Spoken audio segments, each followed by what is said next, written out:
আমি জানি হাদিসটা আপনারা আগেও শুনেছেন, তা আজকে নতুনভাবে শেখেন। কয় শ্রেণী? 7 শ্রেণী। কোথায় ছায়া পাবে? আরশের ছায়া। ওই দিন অন্য কোনো ছায়া থাকবে না। এই ছায়া পাবে মানে সে কি জান্নাতি না জাহান্নামী? তার কোনো টেনশন হবে? কোনো হিসাব নিকাশের টেনশন, কোনো ভয়, কোনো কেয়ামতের বিভীষিকা কিচ্ছু নাই। একদম সুকুন, ইতমিনাল, একদম নিরাপদ। আচ্ছা, 1 নাম্বার, আগে সিরিয়াল ওয়াইজ বলি, তারপরে আপনাকে বোঝাচ্ছি। 1 নাম্বার হচ্ছেন ইমামুল আদিল। কি নাম? ইমামুন আদিল, মানে ন্যায়পরায়ণ শাসক। ন্যায়পরায়ণ শাসক রাষ্ট্রের শাসক হতে পারে, সমাজের হতে পারে, পরিবারেরও হতে পারে। যেখানে যে দায়িত্বশীল তাকেই তার দায়িত্বশীল বলা হয়। আচ্ছা, 1 নাম্বার ইমামুন আদিল।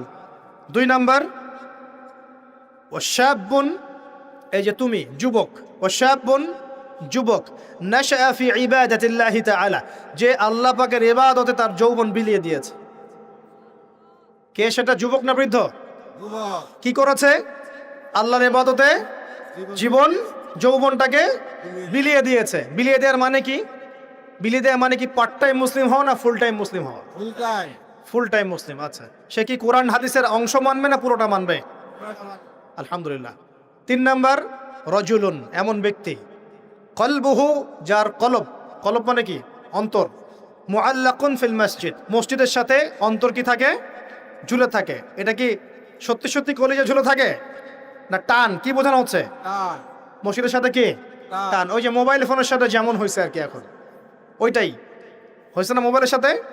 এখন রজুলুন কলবুহু মুআল্লাকুম বিল মোবাইল, এখন হয়েছে এরকম যে এমন ব্যক্তি যার অন্তর কি হয়? মোবাইলের সাথে ঝুলে থাকে, থাকে না?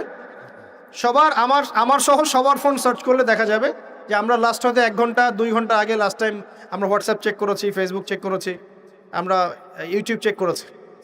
কিন্তু যদি আমল নামা দেখা হয়, দেখা যাবে লাস্ট 1 মাসেও কোরআন চেক করে নাই, লাস্ট 2 মাসেও হাদিসের একটা বই খুলে দেখে নাই।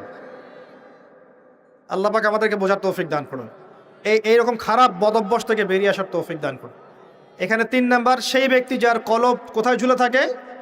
মসজিদে, মানে মসজিদের সাথে টান, জামাতে নামাজ পড়ার ব্যাপারে আগ্রহ থাকে। 4 রজুলান, 2 ব্যক্তি। কয় ব্যক্তি? রজুলানি তাহাব্বানি ফিল্লাহ ইজতামা আলাইহি ওয়া তাফাররাকা আলাইহি, 2 ব্যক্তি যারা আল্লাহর জন্য পরস্পরকে ভালোবাসে, একত্রিত হয় আল্লাহর জন্যই, বিচ্ছেদ হয় কার জন্য? আল্লাহর জন্য। আচ্ছা, বুঝাচ্ছি একটু পরে, সিরিয়ালটা বলে নেই। 5 নাম্বার কে? ওয়া রাজুলুন, আরেকজন ব্যক্তি, দাত ইমরাআতান, যে ব্যক্তিকে কোনো মহিলা ডাকলো। এখানে ডাকলো মানে আসলে জেনার জন্য কি করলো? ডাকলো। দাত ইমরাআতান যাত মানসাবিন ওয়া জামাল, যে মহিলার সৌন্দর্য আছে, খুবই সুন্দরী এবং উচ্চ বংশের কোনো মহিলা বা মেয়ে ডেকেছে জেনা করার জন্য একজন ব্যক্তিকে, আর সে বলছে ইন্নী আখাফুল্লাহ, আমি আল্লাহকে ভয় করি। এ কিন্তু যুবক হতে পারে, যুবকদেরকে এরকম বেশি প্রলোভিত করা হয়। 6 রাজুলুন, আরেকজন ব্যক্তি, তাসাদ্দাকা বিসাদাকাতে, সে সদকা করেছে। কি করেছে? সদকা, দান সদকা করেছে। হাত্তা লা তা'লামা শিমালুহু মা তুনফিকু ইয়ামিনুহু, এমনকি তার বাম হাত জানে না ডান হাত কি দান করেছে। ঠিক আছে, এত গোপনে সে দান করে যে তার বাম হাত জানে না ডান হাত কি দান করেছে। আর 7 নাম্বার রাজুলুন যাকারাল্লাহ খালিয়ান, যে ব্যক্তি আল্লাহকে ডাকে, খালিয়ান মানে গোপনে, নীরবে, নিভৃতে, একাকী আল্লাহকে ডাকে। ফাফাদাত আইনাহু, তার চোখ দিয়ে টপ টপ করে পানি পড়তে থাকে। কয় শ্রেণী? 7 শ্রেণী। এবার বোঝেন, এটা বোঝার আগে একটু আকাশের দিকে তাকাবেন আজকে বাসায় গিয়ে, বা যেদিন আকাশে ভরপুর তারা উঠবে সেদিন দেখবেন। আকাশে তারা দেখেছেন কখনো? এখন তো সময় নাই, এগুলা মানুষ ব্যস্ত, আকাশে তারা দেখার সময় নেই। আল্লাহ পাক সূরা মুলক পড়তে বলেছেন রাত্রেবেলা, তাই না? সূরা মুলক পড়তে বলেছেন কখন? রাতের বেলা পড়লে কবরের আযাব থেকে বেঁচে থাকবে ইনশাআল্লাহ। আর ওই সূরাতেই দেখবেন প্রথম পৃষ্ঠাতেই আছে এই মহাকাশ তারকার কথা। আল্লাহ বলছেন তারা দেখো, তারার দিকে তাকাও, আল্লাহর সৃষ্টির দিকে তাকাও, দেখো যে তোমাদের এই আল্লাহর সৃষ্টির মধ্যে তোমরা কোনো খুঁত বের করতে পারো কিনা। দেখো, তাকায় দেখো, বারবার দৃষ্টি ফিরাও, তোমার দৃষ্টি ব্যর্থ হয়ে ফিরে আসবে। সুবহানাল্লাহ। রাতে সূরা মুলক পড়তে বলেছেন, আর তারা কখন ওঠে? আর সেই তারার কথা এই সূরাতেই আছে। মেলাতে পারছেন? সুবহানাল্লাহ। চিন্তা করেছেন? এখন এখান থেকে হাদিসে আসতেছে, আকাশের তারাগুলো দেখবেন, দেখে মনে হবে যে হয়তো বিক্ষিপ্ত হয়ে আছে, আসলে বিক্ষিপ্ত না। প্রত্যেকটা তারার সাথে প্রত্যেকটা তারার একটা গাণিতিক মিল আছে, একটা জ্যামিতিক মিল আছে।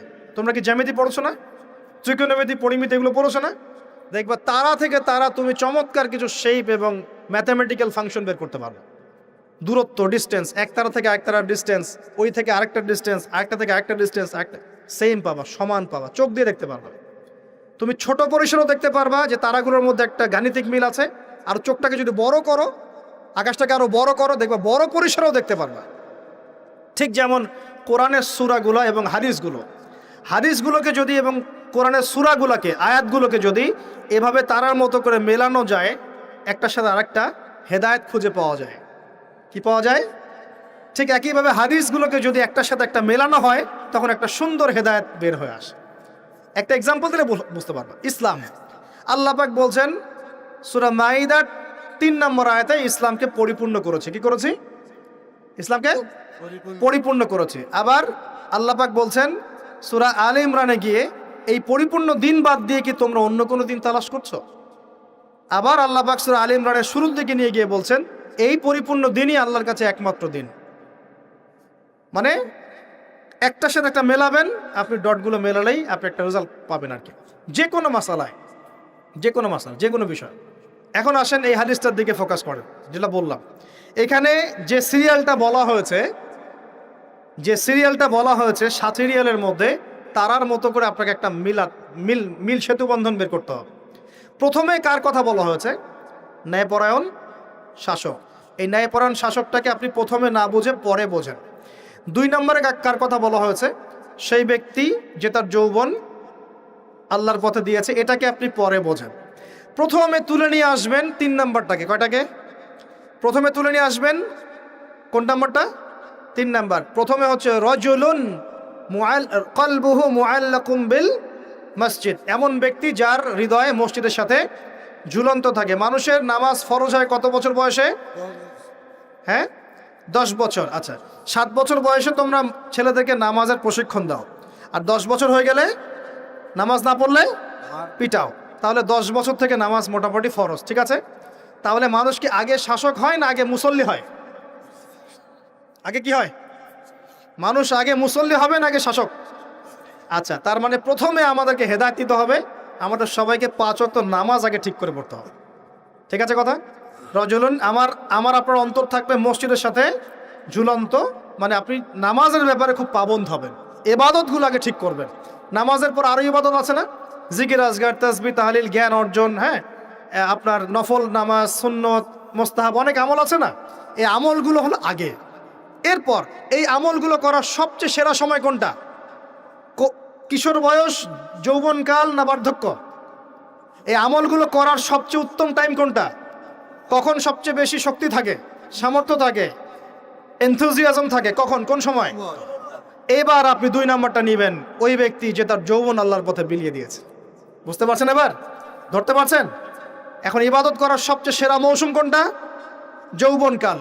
এই যৌবনকালটাকে আল্লাহর পথে বিলিয়ে দেওয়া মানে পুরো যৌবনকাল জুড়ে আপনাকে আল্লাহর জন্য ইবাদতগুলো করতে হবে। পারা যাবে ইনশাল্লাহ? এটা হলো আল্লাহর জন্য যৌবন উৎসর্গ করার ব্যাখ্যা। এবার আসেন, যৌবনকালের সবচেয়ে বড় ফিতনা কোনটা? চরিত্র ঠিক রাখা। কোনটা? কথা বুঝতে পারছেন না? এই তো সবাই যুবক, যৌবনকালে সবচেয়ে বেশি সমস্যা হয় কিসে? চোখে। কিসে? চোখে, লজ্জাস্থানে, চোখে, চরিত্রে। এটা স্বাভাবিক। আমরাও যুবক, যৌবনকালে সবচেয়ে বেশি প্রবলেম হয় কিসে? মেয়েদেরকে নিয়ে, চোখের সমস্যা, মনের সমস্যা, চরিত্র হেফাজতের সমস্যা। এই কারণে আপনি এখন এই 7টার মধ্যে এটাকে নেবেন। সেই ব্যক্তি আরো সে ছায়া পাবে যাকে কোনো মেয়ে ডেকেছে জেনার জন্য, সে বলেছে আমি আল্লাহকে কি করি? ভয় করি। তার মানে আগে ইবাদত ঠিক করবেন, তারপরে যৌবনকাল আল্লাহর পথে ইবাদত করে কাটাবেন। আর এই যৌবনে সবচেয়ে বেশি কেয়ারফুল থাকবেন চরিত্র হেফাজতের ব্যাপারে। হাদিস বুঝতে পারছেন? আচ্ছা, এবার আসেন, এখন এই চরিত্র হেফাজত করার সবচেয়ে সেরা পদ্ধতি কি? বিবাহ শাদী না? চরিত্র হেফাজত করার সবচেয়ে সেরা পদ্ধতি কি? কারণ মানুষের যৌন চাহিদা আছে, ভালোবাসার প্রয়োজন আছে, আর স্ত্রীর দরকার আছে। যুজ্জিনা লিন-নাস হুব্বুশ শাহওয়াতি মিনান নিসা, মানুষের মধ্যে সবচেয়ে বেশি আকর্ষণ দেওয়া হয়েছে কার প্রতি? নারীর প্রতি। অতএব একজন পুত পবিত্র নেককার মেয়ে আমি চাই, তাই কিনা? আমরা সবাই চাই। এখন এ কারণে এই হাদিসের মধ্যে এটা নেবেন, ওই 2 জন মানুষ কোন দুজন? দুজন ছেলে ছেলেও হতে পারে, দুই মেয়েও হতে পারে, আবার ছেলে মেয়েও হতে পারে, যারা একে অপরকে ভালোবাসে। কার জন্যে? মানে পবিত্র ভালোবাসা, অপবিত্র জেনা নয়, পবিত্র ভালোবাসা। এবং ওই মিলিত হয় আল্লাহর জন্যে, বিচ্ছেদ ঘটে কার জন্যে? আল্লাহর জন্যে। আপনি স্ত্রীকে বাসায় গিয়ে তার সাথে মহব্বত করছেন, আল্লাহর জন্য মিলিত হচ্ছেন, তাই না? আবার যখন আপনি দিনের জন্য বা দিনের কোনো কাজে বা ভালো কোনো কাজে রিজিকের সন্ধানে বের হয়ে যাচ্ছেন, আল্লাহর জন্য ছেড়ে চলে আসছেন, তাই না? তো এই যে দেখেন, চরিত্র হেফাজত করার কথা যেমন এখানে আছে হাদিসে, আবার এটাও আছে চরিত্র কিভাবে হেফাজত করবেন, পবিত্র ভালোবাসার মধ্য দিয়ে। আল্লাহ পাক তৌফিক দান করুন। তো পবিত্র ভালোবাসা কোথায় পাবেন? বিবাহ শাদী করুন।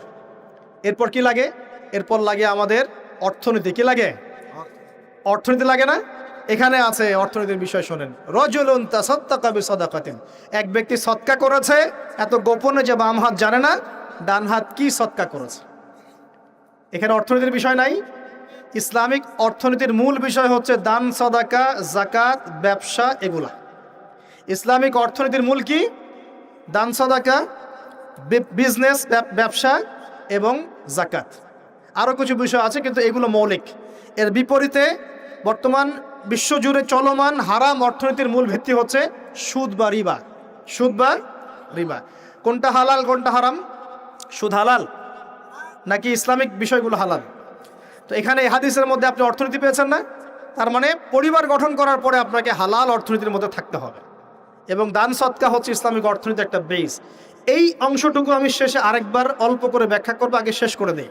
এটা হলো 5। 6 নাম্বার, তাহলে দুনিয়াতে চলার জন্য অর্থনীতির সাথে আর কি সম্পৃক্ত? রাজনীতি। কি সম্পৃক্ত?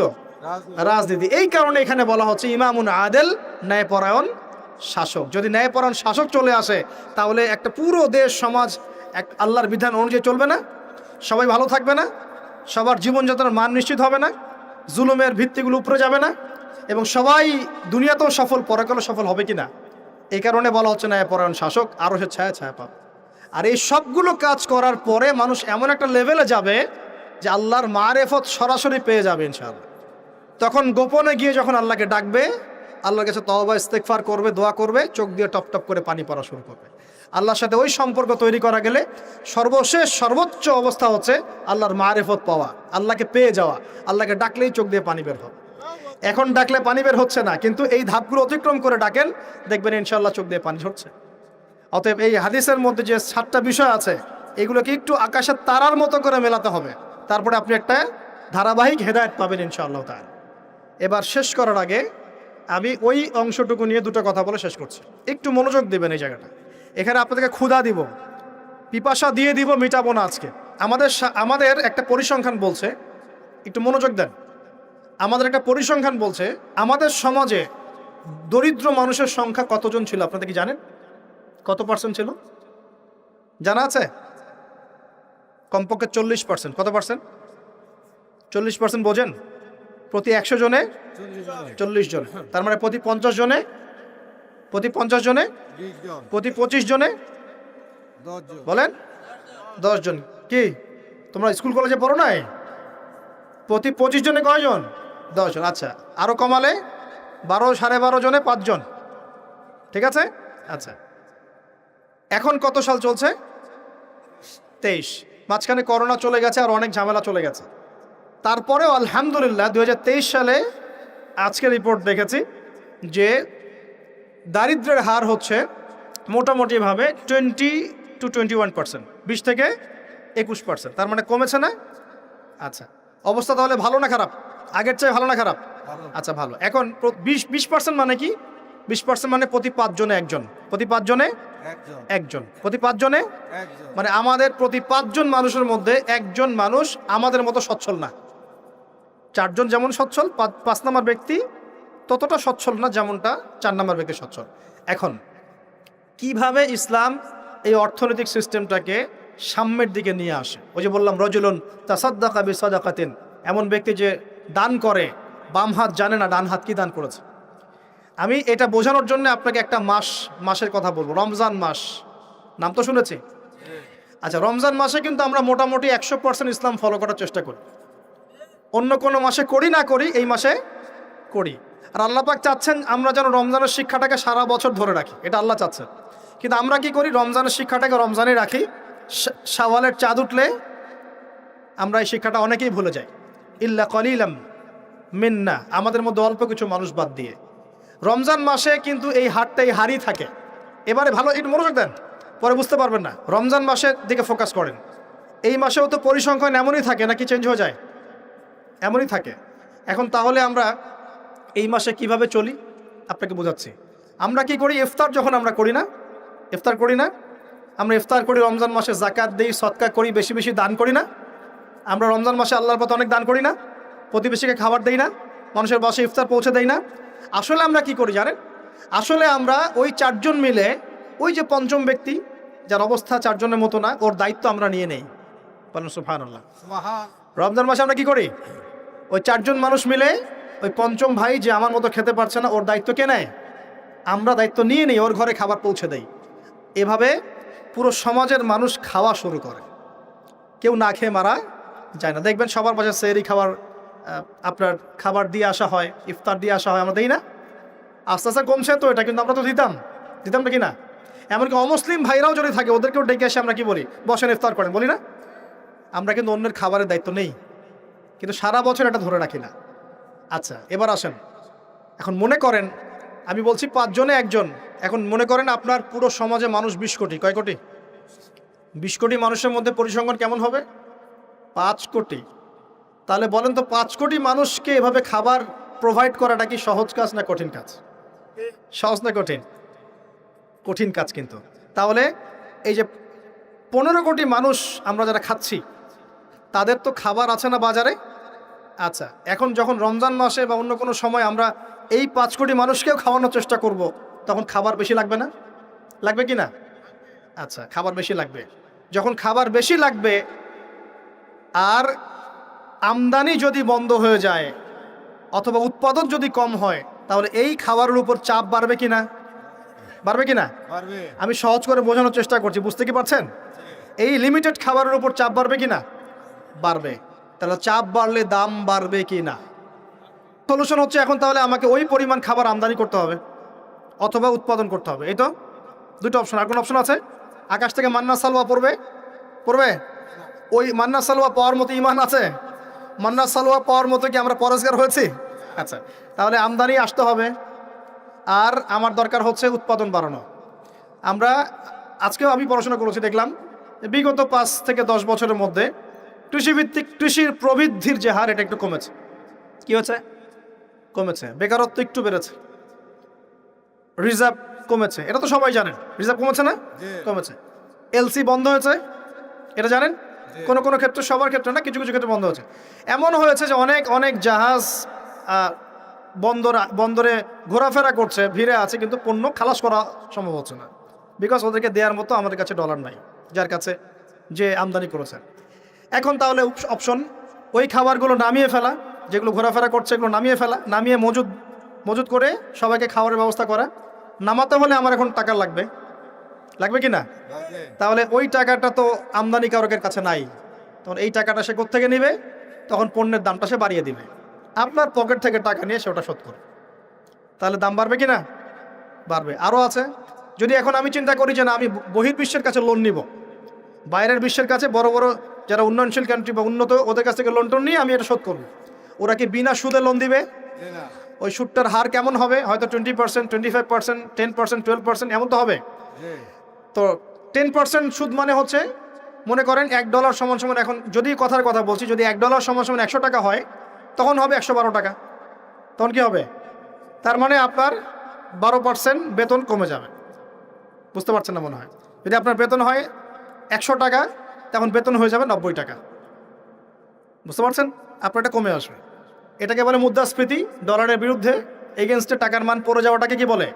মুদ্রাস্ফীতি। মানে আপনার টাকার মানটা কমে গেল, মানে আপনার শ্রমটা চলে গেল। 25,000 টাকা দিয়ে আপনি যা করতে পারছেন, এখন সেই টাকাটার মান 20,000 টাকা হয়ে গেলে আপনার শ্রমটা চলে গেল। তো এখন ওরা তো আর ফ্রি লোন ছাড়া তো ওরা আমাদেরকে সাপোর্টটা দিবে না। এখন ওই লোন নিতে গেলে সমস্যা, এই লোনটাও তো শোধ করতে হবে। তাহলে সব দিক থেকেই সিচুয়েশনটা এমন হবে যে জীবনযাত্রার মান এবং নিত্য প্রয়োজনীয় দ্রব্যের মান বেড়ে যাওয়ার সম্ভাবনা আছে। এখন আমরা আমাদের মুসলিম ভাই যারা সামনে আসছে রমাদান মাসে, তাদের অর্থনৈতিক নিরাপত্তার বিষয়ে কি চিন্তা করব? কি করবেন? কি প্ল্যান আপ? কয়েকটা অপশন। এক নাম্বার, আমাদের অপচয় কমাতে হবে। কি কমাতে হবে? অপচয়। কোনো রকম অপচয়ে যাওয়া যাবে না। অপচয় কমাতে হবে। যদি আমার 5টা খেজুরে আমার সাহারি হয়ে যায়, আমার 10টা খেজুরের দরকার নেই। ওই 5টা খেজুর আপনি প্রতিবেশীকে দিয়ে আসবেন। অপচয় কমাতে হবে, 1 নাম্বার। 2, যত হারাম রিজিকের সোর্স আছে সব হারাম রিজিকের সোর্স বন্ধ করতে হবে, না হলে ব্যবসায়, চাকরিতে, রিজিকে আল্লাহর বরকত উঠে যাবে। ব্যবসায়, চাকরিতে, রিজিকে আল্লাহর বরকত উঠে গেলে এই রিজিক দিয়ে আপনি এই সমস্যা মোকাবেলা করতে পারবেন না। সমস্ত হারাম রিজিকের পথটা বন্ধ করতে আল্লাহর ওয়াস্তে অন্তত পক্ষে এই রমজানে হোক এই সুদ, ঘুষ, দুর্নীতি বা এইসব করাপশনটা বন্ধ করে দাও, আদারওয়াইজ সমস্যা। আর কি? আর হচ্ছে কৃষিভিত্তিক উৎপাদন বাড়ানোর চেষ্টা করতে হবে। কি করতে হবে? আর কি? আরেকটা হচ্ছে দান সদাকা আমরা যারা করি না বা কম করি তাদেরকে দান সদাকার হাত প্রশস্ত করতে হবে।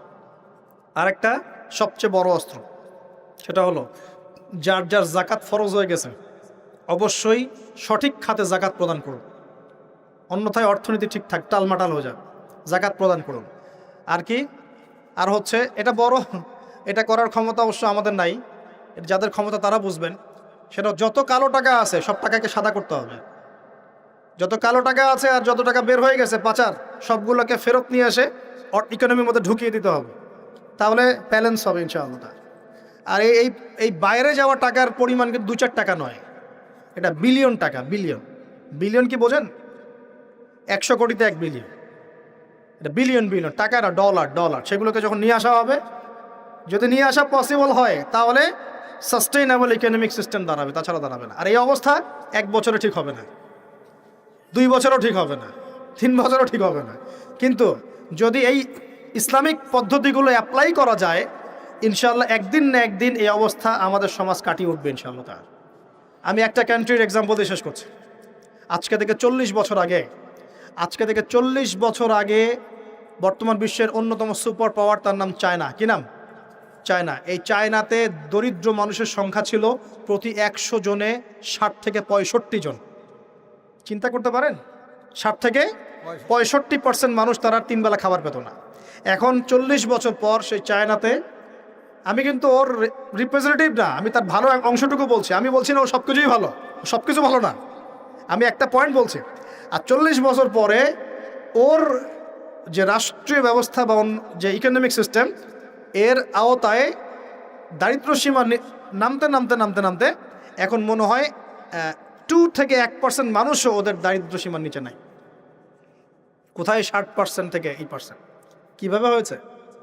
ওরা সমস্ত জনগণের মধ্যে প্রায় 80 কোটি মানুষ, কত কোটি? 80 কোটি মানুষকে তারা প্রশিক্ষণ দিয়ে জনশক্তিতে রূপান্তর করেছে। কর্মক্ষেত্র বেড়েছে, কৃষিভিত্তিক অর্থনীতি বেড়েছে, ওদের পরিশ্রম বেড়েছে, প্রযুক্তিগত উন্নয়ন বেড়েছে। দুর্নীতির একদম নিচে নামিয়ে দিয়েছে। দুর্নীতি বলতে কিছু নাই, দুর্নীতির সাথে ওরা নাই। ওরা কি মুসলিম নাকি? তারপরেও নাই। দেশপ্রেম আছে ওদের মধ্যে, প্রচণ্ড দেশপ্রেম আছে, সবাই অ্যাক্টিভ, পরিশ্রমী, ঠিক আছে? অপচয় করে না, বরং বিশ্বের বড় বড় বাজারগুলো ধরে ফেলেছে এবং এমন ডিপ্লোমেসি অ্যাপ্লাই করেছে সততার সাথে, আমানতদারিতার সাথে, যে 40 বছরের ব্যবধানে আজকে কোথায় আছে দেখতে পাচ্ছেন। ওই যে ফোনটা ধরে আসো, ওটাও চায়নার। তো মাথায় এই পার্টসগুলো সব চায়না, ক্যামেরা রেকর্ড সব চায়, কি নাই, সব কিছুই ওদের, সব কিছু। এবং বিশ্বের 3 নম্বর পরাশক্তি এখন চায়না। আমি বলছি না যে ওরা সব কিছু ওদের ভালো, এটা বলছি না, কিন্তু উইঘুরদের ব্যাপারে ওরা নির্যাতন করেছে, ওদের অনেক খারাপ কিছু থাকতে পারে। আমি শুধু ইকোনমিক সেকশনটার কথা বলি। আর আমরা দুর্নীতিতে কততম বললে রাগ করবেন নাকি? 1 নাম্বার নাই এখন, এক সময় ছিল 2005 সালের দিকে ছিল, এখন কত নাম্বার? 13 কি 12 নাম্বার। তাও তো কিছুটা উন্নয়ন হয়েছে আলহামদুলিল্লাহ। যদি আমাদের, আপনারা কি জানেন দুর্নীতি 1 নম্বর দেশকে? দক্ষিণ সুদান। কোন দেশ ওটা? কি মুসলিম কান্ট্রি, নন মুসলিম কান্ট্রি? ওটাও মুসলিম কান্ট্রি। মুসলিমদেরই অবস্থা কেন? আর আপনি কি জানেন সবচেয়ে কম দুর্নীতিগ্রস্ত দেশ কোনটা? হ্যাঁ রাইট, কে বলছে? Right, Denmark. কোন দেশ? ডেনমার্কের সাথে একটা দেশ আছে, তার নাম নিউজিল্যান্ড। নাম শুনেছেন? কয়েকদিন আগে ওদের প্রধানমন্ত্রী বলেছিল যে আমি রিজাইন দিলাম, আমি নাই। তো আমরা মুসলিমরা নৈতিকভাবে আমানতের দিক থেকে, কর্মক্ষমতার দিক থেকে, ঈমান অন্যান্য দিক থেকে আমরা পিছিয়ে পড়ার কারণে আস্তে আস্তে আস্তে আস্তে বিগত 100 বছরে এই অবস্থা হয়েছে আমাদের। এখন কি আমরা এই অবস্থায় চলতে থাকবো, নাকি আমরা আমাদের উন্নয়নের চিন্তা করব, চেষ্টা করব? প্রথম কাজ, 10টা কাজ বলি। প্রথম কাজ হচ্ছে পড়াশোনা। কি করা? পড়াশোনা। 2 নম্বর কাজ জ্ঞান অনুযায়ী আমল করা। সবচেয়ে বড় কথা আধ্যাত্মিকত্ব অর্জন করা, সৎ থাকা। কি থাকা? সৎ থাকা। সত্যিকারের দেশপ্রেমিক হয়। দেখানো তথাকথিত দেশপ্রেমিক হয়ে কোনো লাভ নাই। সত্যিকারের ভেতর থেকে দেশপ্রেমিক হয়। মানুষকে নিয়ে ভাবেন, মানুষের উন্নয়নকে নিয়ে ভাবেন, মানুষের জীবনযাত্রার মান নিয়ে ভাবেন। নিজের আখের গোছানো নিয়ে এত ব্যস্ত হয়ে থাকা যাবে না। কারণ সামনে যে সংকটময় বিশ্বটা আমরা ফেস করব, এই বিশ্বে অবস্থা খারাপ আছে, অবস্থা খুবই খারাপ হতে পারে। আল্লাহ পাক হেফাজত করুন বলি আমিন। ব্যক্তিকেন্দ্রিক চিন্তা করলে হবে না, সবাইকে নিয়ে ভাবতে হবে। পরিবার আদর্শ ঠিক করেন, হালাল খান, সৎ কাজে আদেশ করেন, অসৎ কাজ নিষেধ করেন। পাশাপাশি বলবো যে অপচয় কমিয়ে দেন, প্রতিবেশীর খাবারের দিকে খোঁজ করেন, এতিমের ভরণ পোষণের দায়িত্ব নেন। সমাজে বহু অসহায় মানুষ পড়ে আছে, ওদের দিকে খোঁজ নেন, খবর নেন, কি করা যায়। উম্মার মাঝে বড় বড় ইস্যুগুলোকে নিয়ে কথা বলেন, ছোটোখাটো বিষয়গুলো এখানে পড়ে থাকবেন না। ছোটোখাটো বিষয় নিয়ে পড়ে থাকবেন না। বিশ্ব অনেক দূর এগিয়ে গেছে। আমরা যদি এখন এখানে পিছিয়ে পড়ে থাকি, আমাদের ধ্বংস কেউ ঠেকাতে পারবে না, কেউ না।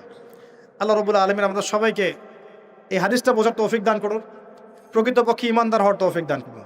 আমরা দোয়া করি বেশি বেশি নেক আমল করার তৌফিক দান করুন। আমাদের সবাইকে সৎ হওয়ার তৌফিক দান করুন। আমাদের সবাইকে আল্লাহ পাক হালাল খাওয়ার তৌফিক দান করুন এবং উম্মার মধ্যে ঐক্য সৃষ্টি করার তৌফিক দান করুন। আপোষের ভেদাভেদ, মারামারি, কাটাকাটি বন্ধ করেন। আল্লাহ পাক সবাইকে সৎ কাজে আদেশ করার তৌফিক দান করুন, অসৎ কাজে নিষেধ করার তৌফিক দান করুন। এবং যারা মাজলুমের উপর জুলুম করে, আল্লাহ পাক জালেমদেরকে ধ্বংস করে দিন বলি আল্লাহ।